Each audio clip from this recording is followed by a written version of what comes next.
तो कल तो आपको ट्रिक भी बताए थे, हल्का सा याद करना। और अर्थर्वेद का शिल्प वेद, ऋग्वेद का ज्ञाता होत्री, यजुर्वेद का ज्ञाता हाँ अधर्यु, सामवेद का ज्ञाता उदगाथा, और अर्थर्वेद के ज्ञाता ब्रह्म। बताइए, ऋग्वेद का उपवेद आयुर्वेद, आयुर्वेद के ज्ञाता प्रजापति, यजुर्वेद का ज्ञाता धनुर्वेद, और धनुर्वेद का विश्वामित्र, मार मार मित्र बना देता है विश्वामित्र। सामवेद का यजुर्वेद गंधर्वेद, गंधर्वेद का ज्ञाता नारद मुनि, नारायण नारायण गीत गीत गाते हुए आते हैं।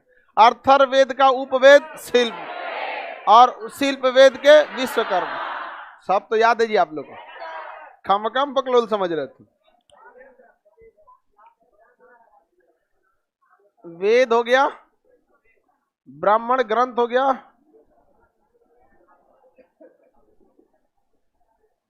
उपवेद हो गया, आरण्यक हो गया। आरण्यक हर वेद का क्या मिला है? आरण्य मतलब जंगल में लिखा गया था। अब एक बार क्वेश्चन पूछा था, वेदों की रचना किस भाषा में हुई? अरे उर्दू में लिखेगा उस पे कोई लड़का गलत मार के आ गया, कहा कि सर आप ये कहाँ बताए थे संस्कृत अब काज ने कौन जी मारा था वहां? मतलब वेद है, ये किस में रहेगा? संस्कृत में रहेगा। आरण्यक हो गया। इसके बाद अब देखते हैं हम लोग वेदांग। क्या देखेंगे? वेदांग। उसके बाद देख लेंगे हम वेदांत, पुराण, ये सब। वेदांग अलग होता है, ये वेदांत अलग होता है। इसी को उपनिषद कहते हैं। वेदांत कोई क्या कहते हैं? चलिए अब एक एक करके देखते हैं। आरण्यक बताई दिए थे, किस वेद का आरण्यक नहीं है? वेदांग देखते हैं। वेदों के अंग को क्या कहते हैं? वेदांग। वेद की भाषा तथा उसकी जो फिलॉसफी थी, वो क्या कहना चाहता है वेद, ये काफी कठिन था। इसे समझने के लिए वेदों को कई अंगों में बांट दिया गया। उन्हीं अंगों को वेद का अंग यानी वेदांग कहते हैं। क्या कहते हैं? वेद का अंग यानी वेदांग कहते हैं। वेदांग किसका अंग होता है? वेद का अंग। वेद का अंग होता है। वेद का क्या हो जाता है? अंग होता है। वेदों का अंग क्या कहलाता है? वेदांग कहलाता है। इसकी संख्या कुल कितनी है? 6। वेदांग कितनी है? 6। व्याजो निसी कच्छ, व्याजो निसी, व्याजो निसी कक्ष। ये ट्रिक हो जाएगा। दो दो के व से क्या हो गया? व्याकरण। व से व्याकरण। क्या है? व्याकरण। व्याकरण मतलब ग्रामर। व्याकरण से रिलेटेड सबसे प्रमुख पुस्तक अष्टाध्यायी किसने लिखा था? हाँ, पाणिनि की पुस्तक अष्टाध्यायी। तो अगर आपको वेद पढ़ना है तो पहले आप वेदांग की रचना पढ़िए, और वेदांग में सबसे पहले क्या पढ़िए? व्याकरण। क्या पढ़िए? ग्रामर कहाँ क्या सही होना चाहिए। और व्याकरण की सबसे प्रमुख पुस्तक का नाम क्या है? अष्टाध्यायी। अष्टाध्यायी की रचना किसने किया? पाणिनि ने किया। किसने किया? पाणिनि। अष्टाध्यायी की रचना, अष्टाध्यायी की रचना कोई दिक्कत है नहीं किसी को? अष्टाध्यायी की रचना पाणिनि ने किया था। आगे बढ़ जाए। वेदांग समझ में आ गया? ज से क्या होगा? ज से ज्योतिष। क्या हो जाएगा? ज्योतिष। ज्योतिष आप देखेंगे भारत में एस्ट्रोलॉजी का बहुत महत्व है। हमारे यहाँ ज्योतिष बहुत है। खास करके जब विवाह रखा जाता है तो भी क्या मुहूर्त मिलाया जाता है। हालांकि मुहूर्त मिलने के बाद चौपट हो जाता है कुंडली उंडली सब मिलाने के बाद कुंडली भी मिलाया जाता है। हाँ, सब चीज मिलाया जाता है। फिल्म उलिम में एक होता ना कि दुका बोल दिया था मांगलिक है तो ब्याह नहीं होगा। हाँ, वैसे मुन्ना भाई पिक्चर था, कोई ऐसा कर, उसी में था सर्किट तो ऐसा भी बहुत सारा नियम कानून है। हालांकि 100% कोई भी चीज एक्यूरेट नहीं होती है। साइंस अपने जगह पे है, ज्योतिष अपने जगह पे। गलत कब लगता है पता है? साइंस वाला खड़े ज्योतिष को नकार देगा और ज्योतिष वाला खड़े कहेगा तुम हो कौन। ये गलत है भाई, आप अपने जगह पे सही हो, वो अपने जगह पे सही है। ट्रैक्टर कहेगा कि बोलेरो क्या कर लेगा, अरे भाई तुम्हारा खेत जोतना काम है, इसका आदमी ढूंढना ना, दोनों एक दूसरे को गड़बड़ हो जाना चाहिए, ऐसा नहीं होता है। तो ज्योतिष भी एक है, वेद का एक अहम हिस्सा है ज्योतिष। ज्योतिष की सबसे प्रमुख पुस्तक का नाम है बृहद संहिता। क्या नाम है? बृहद संहिता। ज्योतिष की सबसे प्रमुख पुस्तक बृहद संहिता। बृहद संहिता किसने लिखा? ब्राह्मीर। किसने लिखा? ब्राह्मीर। बृहद संहिता ब्राह्मीर। बृहद संहिता बृहद संहिता। व्याकरण की सबसे प्रमुख पुस्तक अष्टाध्यायी किसने लिखा? अष्टाध्यायी किसने लिखा? पाणिनि ने लिखा। किसने लिखा? पाणिनि ने लिखा। और ज्योतिष की सबसे प्रमुख पुस्तक बृहद संहिता किसने लिखा? हाँ, अगला है निरुक्त। निरुक्त सी से शिक्षा। अब शिक्षा तो कभी खत्म नहीं हुआ। क से कल्प, छ से छंद। क्या हो गया? छंद। ग्रामर का ही एक हिस्सा होता है छंद। आप बचपन में पढ़े होंगे, मैट्रिक वगैरह में होंगे ना, तो छंद वगैरह के बारे में पढ़े होंगे। तो बताइए वेदांग कितने हो गए? शॉर्टकट ट्रिक, व्याजो निशी कच, व्याजो निशी कच, व्याकरण, ज्योतिष, निरुक्त, शिक्षा, कल्प, छंद। कल्प और छंद। व्याकरण की सबसे प्रमुख पुस्तक अष्टाध्यायी। ज्योतिष की सबसे प्रमुख, हाँ, बृहद संहिता। क्या नाम हो जाएगा? बृहद संहिता। बृहद संहिता। शिक्षा, निरुक्त, शिक्षा, कल्प और छंद। याद रहेगा ना? किसी को कोई दिक्कत नहीं ना? आगे बढ़े। निरुक्त की रचना यास्क ने किया था। किसने किया था? यास्क। निरुक्त की रचना, निरुक्त की रचना, निरुक्त बेसिकली भाषा का अध्ययन है। किसका अध्ययन है? देखिए ग्रामर एक अलग चीज है और भाषा एक अलग चीज है। देखिए इंग्लिश एक अलग भाषा है, हिंदी एक अलग भाषा है। समझा गया? तो भाषा किस में आता है? निरुक्त में। तो देखिए हिंदी भी अलग भाषा है, इंग्लिश भी अलग भाषा है, उर्दू भी है, लेकिन इन सभी भाषाओं का अलग अलग व्याकरण है। अंग्रेजी का व्याकरण अलग है, संस्कृत का अलग, हिंदी का अलग, उर्दू का अलग, अरबी का अलग, फारसी का अलग है। तो भाषा में और व्याकरण में अंतर होता है। तो भाषा को कौन दर्शाता है? निरुक्त। भाषा को और व्याकरण को, व्याकरण ही दर्शा, भाषा को निरुक्त। निरुक्त की रचना किसने किया था? यास। निरुक्त की रचना यास। निरुक्त की रचना, निरुक्त की रचना। शिक्षा को क्या पूछना है? शिक्षा तो हमेशा रहा है। शिक्षा कब खत्म हो जाएगा? जब तक है जान तब तक रहेगी शिक्षा। इंसान अपने आखिरी समय तक सीखते रहता है। जब तक है जान कुछ ना कुछ सीखते रहता है। यास्क ने किसकी रचना किया? यास्क ने अष्टाध्यायी की रचना, बृहद संहिता। निरुक्त की रचना, निरुक्त। अब आता शिक्षा तो कोई दिक्कत नहीं है। यहाँ पे कल्प, गौतम ऋषि। कल्प की रचना, निरुक्त की रचना, कल्प, कल्प, निरुक्त। छंद तो व्याकरण के तरह ही होता है। छंद के बारे में आप बचपन में पढ़े होंगे। हालांकि अभी हिंदी में आप लोग अगर कोई एग्जाम दीजिएगा जिसमें हिंदी पूछेगा तो उसमें आपको ये पूछता है, समझ में आ गया कि नहीं? बीपीएससी में भी आपका हिंदी है और दरोगा मेंस में भी आपका हिंदी है। हाँ, जीडी में भी है। हाँ हाँ हाँ, जहाँ जहाँ हिंदी की जरूरत रहेगी वहाँ वहाँ होगा आपका। आप लोग जब बीपीएससी वाला बैच करेंगे जुलाई से, 1 जुलाई से आपका सेशन चालू हो जाएगा बीपीएससी वाला, तो उसमें आप लोग को हिंदी पढ़ना पड़ेगा। समझ में आ गया कि नहीं? क्या कोनो इसमें एक चीज याद रखिएगा, सबका एडमिशन नहीं लेंगे हम। उसमें टेस्ट होगा, पास होंगे तबे आइएगा लोग, अदरवाइज में घरे रहिएगा। यहाँ पे ग्रुप डी है। नहीं समझ आया? ये नहीं कि जिसको मन उठ के चल गया कौन सी बीपीएससी, बीपीएससी लोल कहीं का। यहाँ पे समझ में आ गया कि नहीं आ गया? आप लोग क्या डर गए लोग?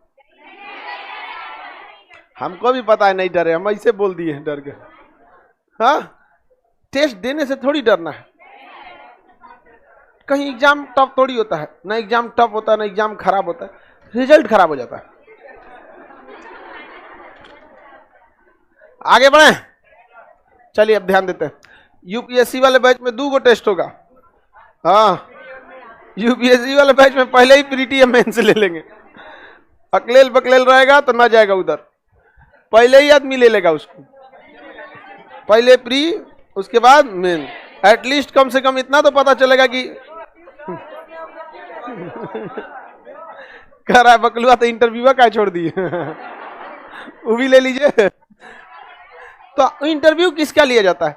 जिसको पता रहता है कि इसके बारे में कुछ पता करना है। हमको तो पता है कि बकलोल है आप लोग। आगे बढ़े, बोलो। हाँ, सब चीज का हिंदी में कन्वर्ट किया गया है। कन्वर्टेड पुस्तक ज्यादातर फारसी में की गई थी अकबर के समय, वहां पढ़ना अकबर के समय पूरा चैप्टर है अनुवादित पुस्तक। चलिए बताइए, व्याकरण संबंधित पुस्तक अष्टाध्यायी, ज्योतिष संबंधित निरुक्त की रचना, यस निरुक्त की रचना, शिक्षा की तो कोई टेंशन ही नहीं। कल्प की रचना गौतम ऋषि, कल्प की रचना, कल्प की रचना छंद हो गया। यहाँ पर ये सब क्या हो गए? वेदांग, वेदों के अंग, उन्हें क्या कहा गया? वेदांग। वेदों के अंग को क्या कहा गया? वेदांग की संख्या। वेदों को भली भांति समझने के लिए किसे पढ़ते हैं? किस पुस्तक का कोई भी आरण्यक नहीं है? निरुक्त की रचना, निरुक्त की रचना,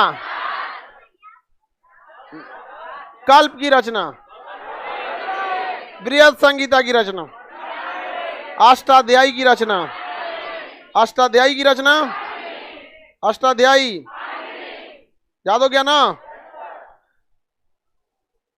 मटेरियल में नहीं लिखा है क्या जी? किसी को कोई दिक्कत नहीं? गौतम ऋषि ने किसकी रचना की?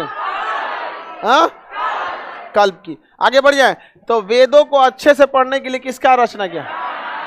तो ये बताओ, जो वेद पढ़ाएगा वही ना वेदांग पढ़ाएगा। हाँ, ये तो वेद के हिस्सा है सब। ये किसका हिस्सा है? वेद। वेद के अंदर ही मिल जाएगा ये लोग, समझा क्या? वेद अगर नहीं समझ में आ रहा है तो पहले क्या समझना, तब क्या समझ में आएगा? वेद। यानी दोनों के मास्टर साहब सेम होंगे, जो वेद पढ़ाते होंगे वही क्या पढ़ाएंगे? तो वेद और वेदांग पढ़ाने वाले मास्टर जी को क्या कहा जाता है? उपाध्याय। क्या कहा जाता है? उपाध्याय। क्या कहा गया? एक को वेद जानेगा तो वेद, दो अब पढ़ाने लगा तो उपाध्याय, पढ़ाने लगा तो देखिए, नॉलेज अलग चीज होता है, पढ़ाना अलग चीज होता है। आप सब लोग को नॉलेज है किसी न किसी चीज का, मैट्रिक का जितना सिलेबस है सबको नॉलेज है, लेकिन पढ़ाना एक अलग चीज हो जाता है। तो पढ़ाएंगे तो क्या बन जाएंगे? उपाध्याय। अब देखते हैं हम लोग पहले पुराण को, किसे देख लेते हैं? पुराण। पुराण के बाद किसे देख लेंगे? वेदांत। पुराण, पुराण जो था लौम हर्ष ऋषि और उग्र सर्वा। अब वेद की रचना, वेद की रचना जो थे कृष्ण द्वैपायन वेद व्यास। तो उन्होंने वेद की रचना नहीं किया, संकलन किया था। कहा जाता है वेद अपरुषे हैं। कृष्ण द्वैपायन वेद व्यास किसकी रचना? वेदों। और पुराणों के लौम हर्ष ऋषि और उग्र सर्वा, लौम हर्ष ऋषि और पुराण की रचना किया गया। किसका? पुराण का। ये भी संस्कृत में लिखा गया था, लौम हर्ष ऋषि और उग्र सर्वा। इन्होंने क्या किया था? पुराण। लौम हर्ष ऋषि और उग्र सर्वा, उग्र सर्वा, इन्होंने किसकी रचना किया था? पुराण के। पुराण की। पुराणों की कुल संख्या कितनी है? 18। पुराणों की कुल संख्या 18। पुराणों की संख्या 18 पुराण। पुराणों से क्या पता चलता है? प्राचीन इतिहास, प्राचीन राजवंश की जानकारी मिलती है। किसकी जानकारी? प्राचीन राजवंशों की जानकारी का एक अच्छा सा स्रोत क्या है? पुराण। इसमें धार्मिक चीजों के साथ साथ प्राचीन इतिहास की भी क्या है? चर्चा है। प्राचीन इतिहास की भी क्या मिलती है? चर्चा होती है। इसमें कई अलग अलग टाइप के क्या मिलेंगे आपको? पुराण। टोटल पुराणों की संख्या कितनी है? कितनी है? 18। सबसे पहले अगर आप देखेंगे पुराण में तो कौन सा पुराण मिलेगा आपको? विष्णु पुराण। कौन सा पुराण? विष्णु पुराण। मत्स्य पुराण, मत्स्य पुराण। वायु पुराण, वायु पुराण, वायु पुराण, ये 3 पुराण काफी प्रमुख है। विष्णु पुराण में आपको किस वंश की जानकारी मिलेगी? मौर्य वंश। किसकी जानकारी? मौर्य। विष्णु पुराण में मौर्य वंश। विष्णु पुराण, मत्स्य पुराण सातवाहन, मत्स्य पुराण सातवाहन वंश, मत्स्य पुराण, वायु पुराण गुप्त वंश, वायु पुराण गुप्त वंश, वायु पुराण गुप्त वंश। समझ में आ गया कि नहीं आ गया? विष्णु पुराण मौर्य, विष्णु पुराण, मत्स्य पुराण सातवाहन वंश, और वायु पुराण गुप्त। इसी वायु पुराण में लिखा है कि समुद्रगुप्त का घोड़ा 3 समुद्र का पानी पीता था। क्या करता था? 3 समुद्र का पानी पीता था। किसी को कोई दिक्कत नहीं?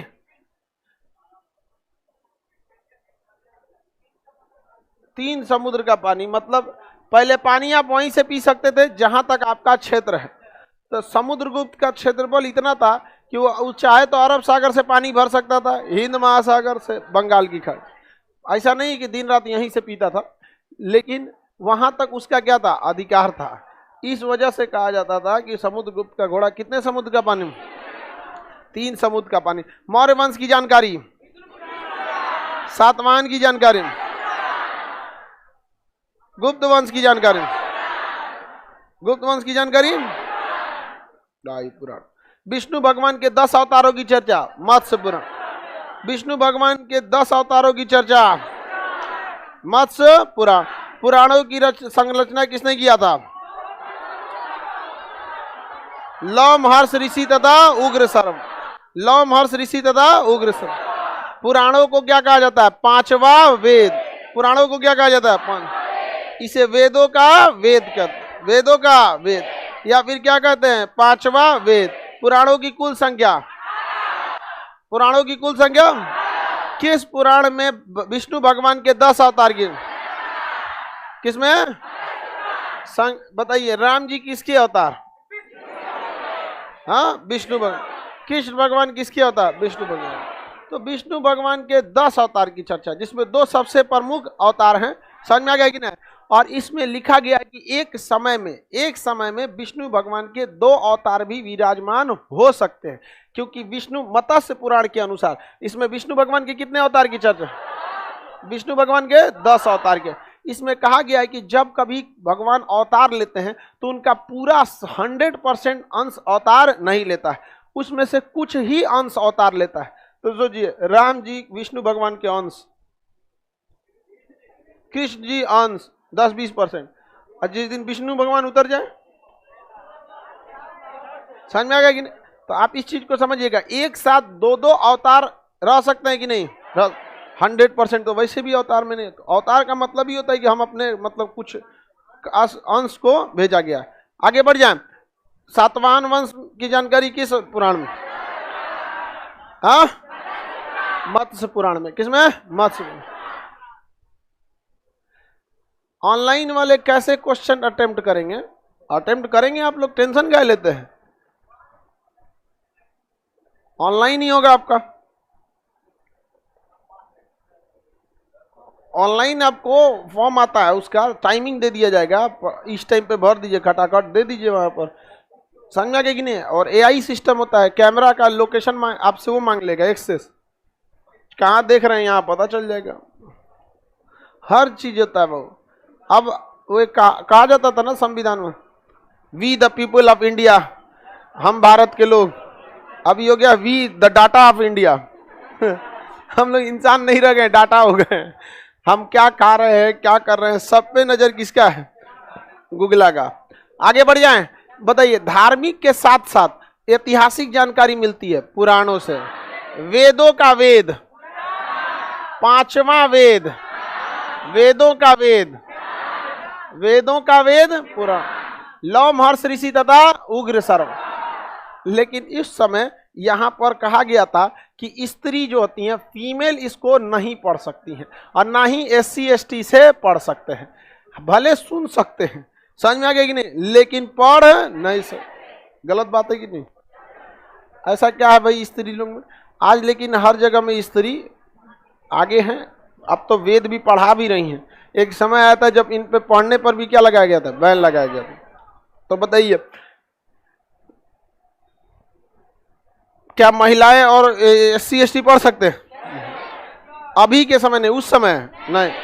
इसमें कुछ दिमाग ही नहीं लगाना है। कोनो नियम प्रतिबंध होगा ना, पहले का समय में महिला और SC ST, महिला और SC ST। मनुस्मृति में देखेंगे तो मनुस्मृति भी स्मृति साहित्य है, उसमें भी महिला और SC ST। कई जगह इन लोग को रोक लगा दिया गया है। ये सब बहुत सारा उटपटांग चीजें हैं कई जगह पे। इसलिए देखिएगा ना, बहुत समय में SC ST समाज के लोग मनुस्मृति का बहुत विरोध करते हैं। रीजन भी है उसके पीछे कि ये लोग SC ST को उस समय ज़्यादा महत्व नहीं दिया गया, और कोई फर्क नहीं पड़ता है SC ST या किसी चीज़ से। अमीर की मेंटेलिटी और गरीब की मेंटेलिटी अलग अलग हो ही जाती है। फर्क पड़ता है कि आप किस तरह के माहौल में रहें।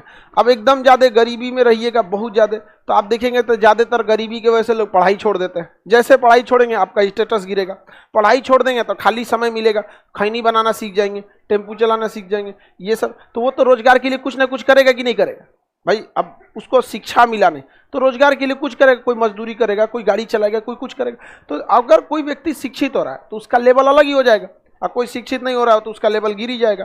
तो बहुत मायने रखता है आपका फाइनेंशियल स्टेटस कैसा है और एजुकेशनल स्टेटस कैसा है, इस पर आपका रहन सहन बहुत मायने रखता है। आप सब लोग एक साथ पढ़ते हैं, यहाँ आपको कभी एहसास नहीं होगा कि कौन SC ST OBC जनरल, कोई पता ही नहीं चलेगा। लेकिन अगर वही एजुकेशन नहीं है, गांव में जाके देखेंगे तो गरीब लोग जो एजुकेशन की वजह से छूट गए, अक्सर एक चीज़ देखा जाता है, SC ST में एजुकेशन का अभाव इस बात का है, लेकिन अगर गौर से देखिएगा तो SC ST में एजुकेशन का मुख्य रूप से अभाव गरीबी के कारण है। कोई ये नहीं चाहता है कि हमारा बेटा नहीं पढ़े, चाहे किसी जाति का हो, SC ST OBC माइनॉरिटी कहीं का भी। तो गरीबी भी एक बहुत बड़ी कारण बन गई। और जितने भी बढ़िया स्कूल है जो मतलब एजुकेशन अच्छा दे सकते हैं, वो सारा का सारा स्कूल नेताओं का है, पीछे से किसी के नाम पे करा दिए है नेताओं का। अब ये बताओ, नेताओं के हाथ में सरकार रहती है, अगर ये सरकारी स्कूल बढ़िया कर दें तो गरीब उसमें पढ़ लेगा। तो इनका करोड़ों का स्कूलों में फीस कौन देगा? 5,000 रुपया महीना जी। समझ में? मेन गेम समझिए, सरकारी स्कूल सरकारी हॉस्पिटल सही नहीं होने का मेन गेम ये है, क्योंकि जिन्हें सही करना है वही करेंगे। आप समझ में आ गया कि नहीं आएगा? मशरूमों का तो गड़बड़ चीज है यहाँ पर। खैर, ये सब महिलाओं और SC देख रहे हैं कितना अत्याचार हुआ था, और हकीकत भी यही है, सबसे ज्यादा अत्याचार यही दो लोग इंडिया में सहे हैं, महिला और SC ST। आज आगे बढ़ जाते हैं तो बताइए, आपको पुराण भी बता दिए, क्या बच गया? वेदांत। क्या बच गया? वेदांत भी बता दे बबुआ। प्राचीन काल में बहुत समय से हुई थी, एक समय में नहीं हुआ था बैच की तरह, 300-400 साल तक चला था। हाँ, उसी वैदिक काल में ही सब चल रहा है। जितना ये रचना और ये सब किस में हो रही है? हाँ, वैदिक काल में जितना सब रचना हो रही है। उपनिषद क्या हो गया? उपनिषद। उपनिषद, उपनिषद को क्या कहते हैं बाबू? वेदांत। क्या कहेंगे? वेदांत। वेदांग नहीं, वेदांत। उपनिषद जो है इसके बारे में कंफर्म डाटा नहीं है, हालांकि कहा जाता है कि कितने उपनिषद है? 100, लेकिन इनमें से पूरी तरह से मिले कितने हैं? 13। कितने मिले हैं? 13। देखिए, उपनिषद का अर्थ ये होता है कि गुरु के समीप बैठकर दार्शनिक ज्ञान प्राप्त करना। गुरु के समीप बैठकर ज्ञान प्राप्त करना या दार्शनिक। देखिए, ज्ञान एक अलग चीज होता है, दार्शनिक ज्ञान अलग चीज होता है। जैसे हम आपको पढ़ा रहे हैं, ये सिलेबस है, न कि ये दर्शन शास्त्र। दार्शनिक ज्ञान कभी कभी आपको देते हैं, कभी कभी महिला सबको भी बताते हैं। नहीं बताते हैं कि घर जाओ तो ई न कि एकदम टीम टाम में रहने लगे। समझ में गया? जो कंजर्वेटिव विचारधारा का आदमी है वो बेटी को भेजबे नहीं करेगा, भेजे बाहर भेजे पढ़ने के लिए, ये फैशन मॉडल बन के चलाई। तो ये क्या है? दार्शनिक चीज है कि हाँ, कब किस सिचुएशन में क्या करना चाहिए। समाज अगर कोई कुरीति चल रही है तो उसी के पैरेलल चल के कैसे उस कुरीति को साइड कर सकते हैं। अगर कोई हाईवे पे गाड़ी जा रही है तो उसे हटाने का दो रास्ता है, अपना गाड़ी सामने लगाइए, इसमें रिस्क है, बगल में चलते चलते ठेल दीजिए, उसको चल जाएगा जो रहते हैं। समझ में आ गया कि नहीं? तो हम चाहते हैं कि जो कुरीतियां है ना उसको आगे से नहीं रोका जाए, कचार देगा ससुरा, साथे चल के ठेल दिए जो। समझ में आ गया कि नहीं? ये सब चीज क्या होता है? दार्शनिक होता है। समझ में आ गया कि नहीं? क्या तो दार्शनिक ज्ञान रहता है किसमें? उपनिषद में। उपनिषद का अर्थ होता है गुरु के समीप बैठकर ज्ञान प्राप्त करना। गुरु सबको दार्शनिक ज्ञान नहीं देता, जिनको उसे लगता है कि नहीं ये संभालने लायक है, उसी को गुरु दार्शनिक ज्ञान देता है। इसलिए जब गुरु के पास कुछ फेवरेट विद्यार्थी होंगे या कुछ उस योग्य, देखिए गुरु का फेवरेट अपनी योग्यता पे ही कोई बनता है। अर्जुन जो थे वो द्रोणाचार्य के समीप थे, फेवरेट थे। ऐसा नहीं कि उनमें बहुत सुंदर थे या कोई चापलूसी करते थे, योग्यता के बदौलत में। तो पास बैठा के उन्हें ज्ञान दिया करते थे, दार्शनिक ज्ञान, ये सब चीज़ों को। उस समय का सारी बातें जो होती थी वो संस्कृत में होती थी। तो ये अलग से बताने की जरूरत नहीं है कि उपनिषद संस्कृत में लिखा गया है। लेकिन उपनिषद का अर्थ आपसे पूछता है कि गुरु, उपनिषद का अर्थ क्या होता है? गुरु के समीप बैठकर ज्ञान प्राप्त करना। और ये कौन सा ज्ञान देते थे? दार्शनिक ज्ञान। और ऐसे नॉर्मल एजुकेशन सिलेबस की बात रहेगी तो क्लास में देंगे, सिलेबस की बात रहेगी तो किस में देंगे? क्लास। उपनिषद, उपनिषद को क्या कहा जाता है? वेदांत। 108 उपनिषद में कुल मान्यता प्राप्त उपनिषद में 13 उपनिषद जो है ना, वह उपनिषद वेद का ही एक हिस्सा है। समझिए, तो किसका हिस्सा है? वेद। जो बातें वेद में लिखी गई है उसी में से एक चैप्टर निकाल देंगे, क्या बन जाता है? उपनिषद बन जाता है। इसीलिए इसे वेदांत कहते हैं। क्या कहते हैं? वेदांत कहा जाता है। तो वेद का ही क्या है? हिस्सा है। जैसे आप 13 उपनिषद में से एक उपनिषद बहुत अच्छे से जानते होंगे, मुंडकोपनिषद। मुंडकोपनिषद में सत्यमेव जयते हैं, लेकिन उपनिषद किसी न किसी वेद का क्या रहता है? भाग, किसी न किसी वेद का भाग। तो मुंडकोपनिषद अर्थर्वेद का भाग है। किसका भाग है? अर्थर। एक बार क्वेश्चन पूछा था पीसीएस के एग्जाम में कि सत्यमेव जयते किस वेद से लिया गया है? तो सबको याद था मुंडकोपनिषद, माथा हिला दिया, ऑप्शन ए में नहीं था मुंडकोपनिषद। मारने को तो सब मार के गया था, क्या चीज? मुंडकोपनिषद। क्वेश्चन पूछा था, मन हरिहरा गया। समझ में आ गया कि नहीं कि मार देते हैं को तो सही हो जाएगा? ऑप्शन ए में नहीं था। तो वेद कहेगा तो अर्थर्वेद। और किस उपनिषद में? मुंडकोपनिषद। किस उपनिषद में?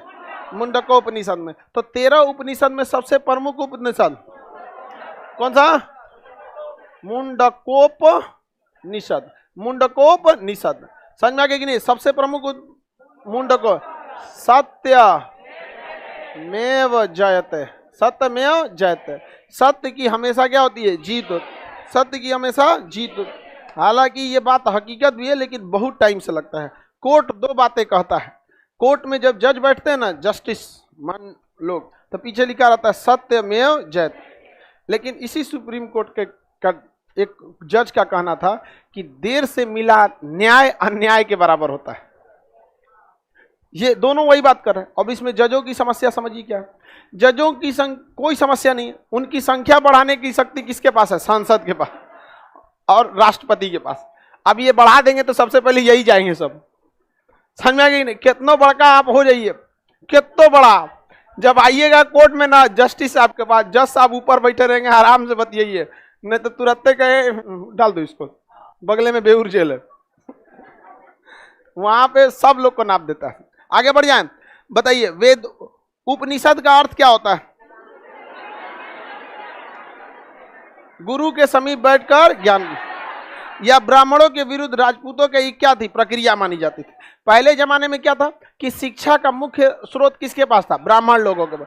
और ब्राह्मण लोगों ने कहा कि भाई शिक्षा हमारे पास रहना चाहिए। राजपूतों को कहा कि आप लड़ाई उड़ाई कीजिए। राजपूतों पढ़ लिख लिए, कहा कि खाली लड़बे करेंगे, पढ़बो करेंगे हम यहाँ पे, खाली लड़ेंगे तो पता कैसे चलेगा मारना किसको है?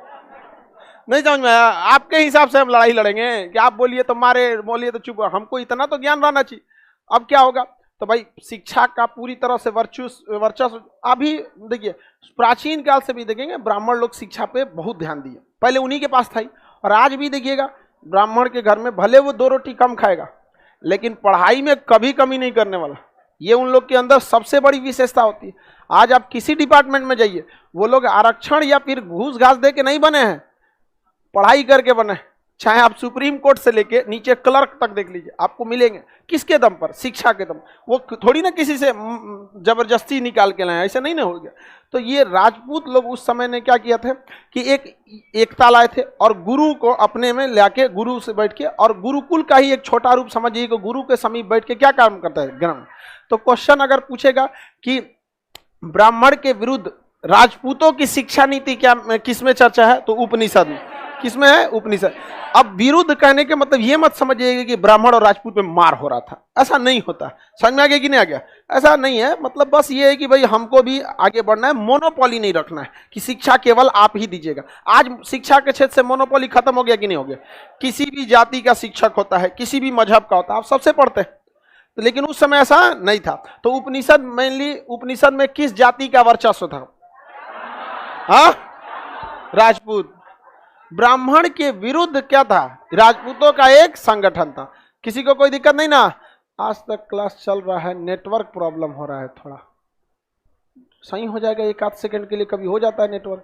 भाई ध्यान से समझो, उपवेद में ब्राह्मण का वर्चस्व, उपवेद में ब्राह्मण का वर्चस्व, वेदांग में ब्राह्मण का, लेकिन वेदांत में राजपूत का वर्चस्व। किसका वर्चस्व? राजपूत का वर्चस्व। आगे बढ़िए। कुल कितने उपनिषद? सबसे प्रमुख उपनिषद, सबसे बड़ा उपनिषद बृहदनारायण उपनिषद। इसको याद करने की जरूरत नहीं, 9वें है बृहदनारायण उपनिषद। बृहद मतलब बड़ा, बृहदनारायण उपनिषद सबसे बड़ा है। तो ऐसे चीजों को तो आपको अपने से मार देना होता है। बृहदनारायण उपनिषद सबसे बड़ा और सबसे प्राचीन है, सबसे बड़ा और सबसे प्राचीन बृहदनारायण। सत्यमेव जयते किसमें? सत्यमेव जयते मुंडकोपनिषद। यम और नचिकेता की कहानी है और ओम की चर्चा, ओम शब्द की चर्चा है कठोपनिषद। ओम शब्द की चर्चा कठोपनिषद, ओम शब्द की चर्चा कठोर। इसे कैसे याद रखिएगा? तो जो भी कठोर तपस्या करते थे ऋषि मुनि, आप देखेंगे ना ध्यान की मुद्रा में जाके ओम करते हैं, तो कठोर तपस्या के लिए आपको ध्यान की मुद्रा करनी पड़ेगी। और ध्यान की मुद्रा में क्या करते हैं? ओम करते हैं। समझ में आ गया कि नहीं? तो ओम शब्द की चर्चा कठोर। यम और नचिकेता की कहानी कठोपनिषद। किसमें है? कठोर। सबसे बड़ा बृहदनारायण उपनिषद। सत्यमेव जयते, यम एवं नचिकेता की कहानी, ओम शब्द की चर्चा, सत्यमेव जयते, सत्यमेव जयते।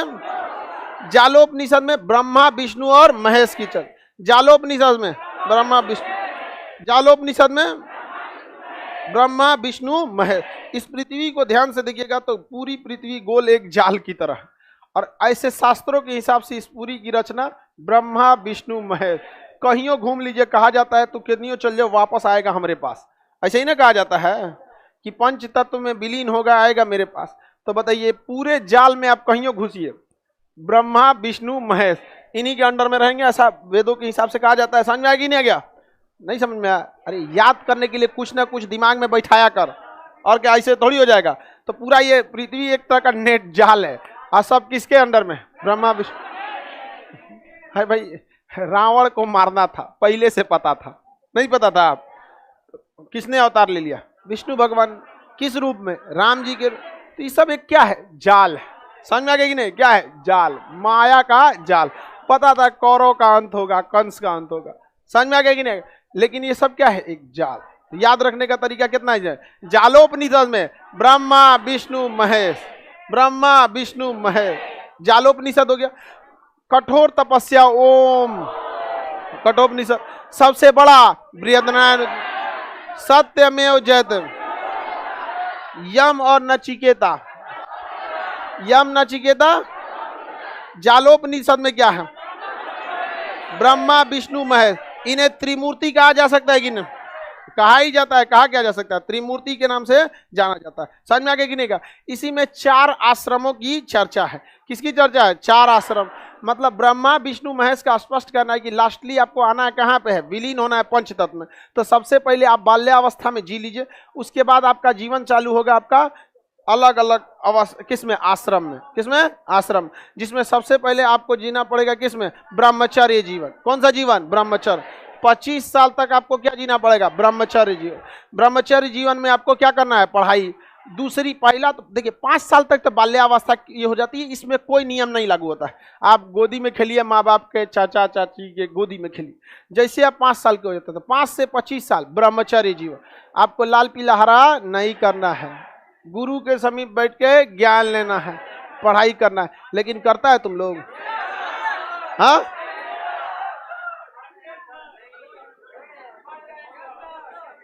खूब तो तुम लोग पढ़ता है, तो हमरा पता है।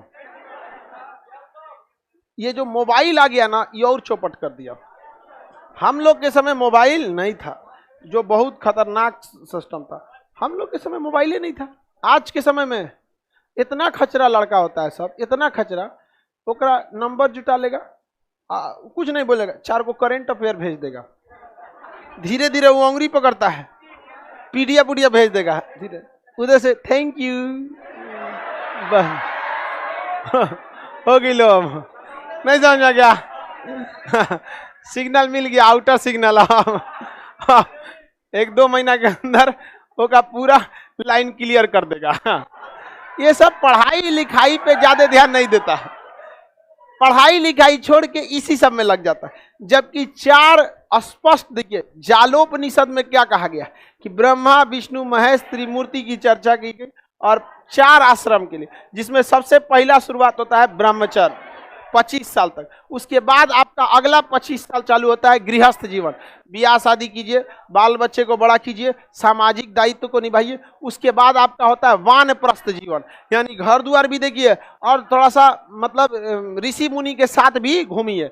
और उसके बाद 75 के बाद चालू हो जाता है सन्यासी जीवन। कौन सा जीवन? सन्यासी जीवन। अब आप घर द्वार छोड़ के 75 के बाद बुढ़ौती में कहाँ चलिए? सन्यास ले लिए। तो 4 आश्रमों की चर्चा जालोपनिषद में। किसमें? जालो। पहला बोलिए ब्रह्मचर्य, गृहस्थ, वानप्रस्थ, सन्यासी। वानप्रस्थ और सन्यासी, 4 आश्रमों की चर्चा। ब्रह्मा विष्णु महेश की चर्चा। आलोपनिषद सबसे बाद में रचना किया गया था, ये अकबर के समय रचना किया गया। सबसे नवीनतम कौन है? आलोपनिषद। सबसे नवीनतम, अ से आलोप, अ से अकबर, अ से आलोप, अ से अकबर। सबसे नवीनतम, हाँ, सबसे नवीनतम उपनिषद आलोपनिषद। सबसे पुराना उपनिषद बृहदनारायण। सबसे बड़ा उपनिषद बृहदनारायण। सत्यमेव जयते मुंडकोपनिषद। मुंडकोपनिषद सत्यमेव जयते किस वेद में? अर्थन में। यम नचिकेता और ओम की कहानी कठोपनिषद। किसकी? कठो। ब्रह्मा विष्णु महेश जालोप। जीवन के 4 आश्रम, हाँ, जालोप। 5 साल तक क्या कोई नियम कानून लगता है? 0 से 5 कोई नियम लगेगा? कोई नियम नहीं लगता है। वो किशोरावस्था बाल्यावस्था होती है, उसमें खेल कूद करते रही। 0 से 5 तक कोई नहीं। 5 से 25, हाँ, ब्रह्मचर्य। कौन सा? ब्रह्मचर्य। इसमें पढ़ाई लिखाई करना है। 25 से 50, हाँ, गृहस्थ जी। कौन सा? गृहस्थ। गृहस्थ जी। अभी आपके पिताजी लोग किसमें हैं? गृहस्थ जीवन में होंगे। आप लोग को पढ़ा लिखा रहे हैं, समाज में देखते होंगे, कहीं न्योता आया तो खाने चल गए, किसी के दुख बीमारी में साथ दे दिए, मुसीबत में आ गया, होली दीपावली ईद में कहीं कहीं चले गए, तो ये गृहस्थ जीवन हो गया। इसके बाद 50 से 75 वानप्रस्थ। वानप्रस्थ यानी वान मतलब जंगल, प्रस्थ मतलब प्रस्थान। अब जंगल की ओर धीरे धीरे प्रस्थान कीजिए, मतलब कहीं दूसरे के यहाँ जाइए, ऋषि मुनि के यहाँ पूजा पाठ कीजिए, फिर घरे आइए, धीरे धीरे ट्रेनिंग ले लीजिए। और उसके बाद जैसे 75 हेल गए, कोनो काम के नहीं, क्या हो गए? सन्यासी। सन्यासी। तो उस समय लोग 75 के ऊपर जी भी जाते थे। अभी 75 पे जाते जाते 66 हो जाएगा, और अगर जी भी रहा है ना तो कम से कम 20 गो बीमारी लेके। तो उस समय की बात अलग थी। 60 के बाद तो कोई बच, हाँ, समझ में आ गया कि नहीं आ गया? किसी को दिक्कत? अब कौन सा फॉलो होता है? उपनिषद याद हो गया? किसी को कोई दिक्कत नहीं ना? यम नचिकेता की 2 प्राचीन कहानियां हैं उस समय की। तो कहानी बड़ी फेमस कहानी है यम नचिकेता की। आगे जब आपको मौर्य काल पढ़ाएंगे ना तो उसकी मूर्ति मिली है यम और नचिकेता की, तो वहां उसके बारे में डिटेल बता देंगे। हाँ, 7वां क्लास में पढ़िए लोग। आप लोग बकलोलिया पढ़बे नहीं किया, पढ़ लीजिएगा लोग। चलिए, कोई दिक्कत नहीं। मौर्य काल में जब पढ़ाएंगे ना तो यम और नचिकेता की जब मूर्ति मिलेगी तो उसमें हम आपको यम और नचिकेता की कहानी बता देंगे। किसी को कोई दिक्कत नहीं ना? आप कौन जीवन में है? वानप्रस्थ,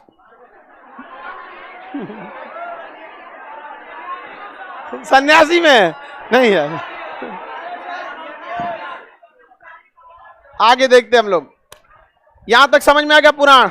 इसके बाद स्मृति साहित्य की रहे। 2 स्मृति साहित्य की रचना की गई। स्मृति साहित्य उस समय के विद्वान अपने थिंक के आधार पर जो लिख देते थे उसे क्या कहा जाता है? स्मृति साहित्य। सबसे प्रमुख स्मृति साहित्य है मनु स्मृति। मनु स्मृति। मनु स्मृति भारत की पहली कानूनी पुस्तक है। कहेगा भारत की पहली विधि पुस्तक कौन सी है? मनु। इसमें नियम और कानून की चर्चा है। लेकिन इस पुस्तक में कई सारी अच्छी भी चीजें हैं, लेकिन महिलाओं और दलितों के लिए अच्छी बातें इसमें नहीं। समझ में आ गई ना? किसमें? मनु इसमें। और याज्ञवल ऋषि थे, उन्होंने याज्ञवल स्मृति लिखा। क्या लिखा? याज्ञवल। उनका कहना था जुआ खेलो कोई दिक्कत नहीं है, मन को जो संतुष्टि मिले वही करो। उस समय जुआ बहुत फेमस है, जुआ खेलना कोई दिक्कत नहीं है। समझ में आ गया कि नहीं? तो उनको कोई खास वैल्यू नहीं मिला।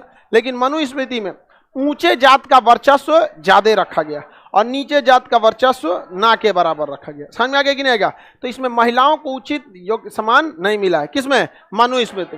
तो बताइए पहली कानूनी पुस्तक मनु। याज्ञवल स्मृति साहित्य में किस चीज को सही ठहराया गया? जुआ खेलने को क्या कराया गया? सही था। याज्ञवल उपनिषद में स्मृति साहित्य समझ में आ गया कि नहीं गया?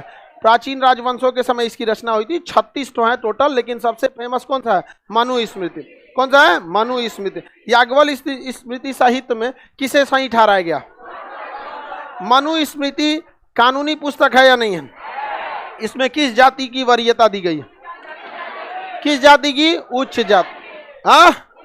उच्च जाति की वरीयता दी गई है। क्या इसमें महिलाओं को वरीयता है? दलितों को है? अब महिलाओं के बारे में क्या है आप अपने से समझिए। इसमें विवाह के 8 प्रकार की चर्चा है, ध्यान से समझिए। 8 अलग अलग प्रकार के विवाह की चर्चा। पुरुष के लिए विवाह की आयु 25 साल और लड़की के लिए 12 साल। जो गोद ले रहा है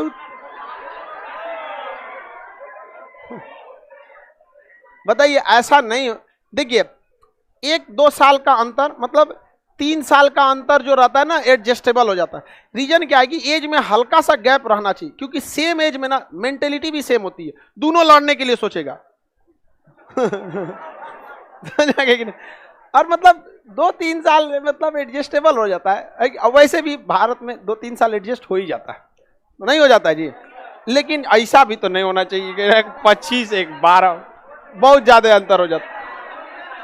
अब ये बताओ, ये महिला कुछ सीख नहीं पा, अब 12 साल पे हो जाता था। सब छोड़िए स्मृति साहित्य, आपकी दादी अगर जीवित होंगी ना, उनसे पूछिएगा, भारत में होता था। और इसके लिए अंग्रेजों ने कानून बताया था, शारदा एक्ट, जिसमें महिलाओं की शादी की उम्र को बढ़ाया गया था। अब तो 18 से कितना कर दिया गया? 21। 18 से क्या किया गया? 21। समझ में आ गया कि ना? ये सब ऊपर ऊपर की बातें हैं। 18 से 21 कर दीजिए, ये कर दीजिए, कर दीजिए। शिक्षा जरूरी होनी चाहिए। अगर शिक्षा रहेगा ना, तो आप अगली पीढ़ी को समझाना ही नहीं पड़ेगा। आप बताइए, यहाँ आप लोग पढ़े लिखे हैं या आप लड़की लोग पढ़ी लिखी हैं, आने वाले 30-40 साल बाद आप लोग का अपना परिवार होगा। क्या आप अपने बाल बच्चों को अगर होंगे तो क्या अपनी बेटी का, आपकी अगर बेटी होती है तो बिना पढ़ाई लिखाई ऐसे ही उसको 15-16 साल पे ब्याह करा देंगे? नहीं। तो क्यों? आप शिक्षित हैं, आप समझ रहे हैं शिक्षा का महत्व क्या है। कि अगर ऐसा ही भेज देंगे तो जिंदगी भर गुलाम बन के रहेगी। समझ में आ रहा है कि नहीं आ रहा? तो इसलिए आप लोग इस ऊपर सतही बातें हैं, लेकिन सबसे जरूरी क्या होनी चाहिए? बताइए, महिला के लिए शादी की उम्र कितना? 12 साल में बेचारा आदमी 12 साल के लड़का को गोद में खिला लेता है। मतलब हालांकि गोद में खिलाने लायक नहीं होता है, लेकिन घर का एकदम दुलरुआ रहेगा ना, तो 12 साल के लड़का को आदमी गोद में खिलाने लगता है। समझ में आ गया कि नहीं आ गया? तो 12 साल कोई शादी का उम्र तो है नहीं, लेकिन ऐसा नहीं है, उस समय की यही परंपरा ही हो गई थी। समझ में आ गई ना गया? अब आने वाले 100 साल में हम लोग को, पीढ़ियों को वो सुनाएगा सब, हम लोग के 100 साल आगे वाला, कि बकलवा से कोरोना से डर गया था सब। जैसे अभी हम लोग कैसे कहते हैं, मलेरिया से भारत में लगभग 20 लाख से ज्यादा लोगों की जान गई है, तो हम लोग कैसे मलेरिया से कैसे बढ़ गया, ये नहीं समझ में आया। तो वैसे हम लोग को सुनाएगा सब। तो आप अगर किसी पीढ़ियों को 2000 साल आगे बीत चुके हैं ना, तो ईजी है, आप कुछ भी बोल दीजिएगा, जच जाएगा उसके ऊपर। लेकिन फिर भी इसमें महिला और किसके लिए अच्छी बात नहीं है, किसमें? आगे बढ़ जाए। अब आगे का क्लास मंडे को करेंगे। कब करेंगे? मंडे को।